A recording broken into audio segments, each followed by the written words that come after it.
முருகன் உன்னை தேர்ந்தெடுத்திருக்கிறார். இந்த ஒரு வாக்கியம் கூட உன் இதயத்தை குளிர வைக்கும். ஆனால் அவர் ஏன் உன்னை தான் தேர்ந்தெடுத்தார் தெரியுமா?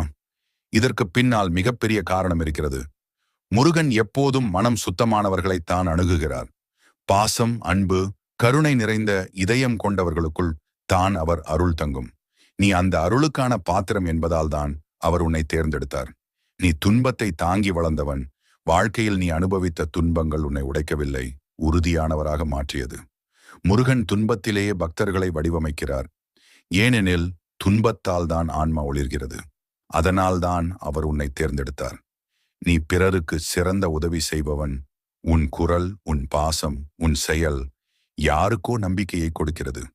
முருகன் உன்னை உபயோகித்து பலரின் வாழ்க்கையை மாற்றுகிறார். நீ ஒரு அருள் தூதன், அதை நீ இன்னும் உணரவில்லை. நீ அவரிடம் நம்பிக்கையை இழக்கவில்லை. எத்தனை தடைகள் வந்தாலும் நீ முருகன்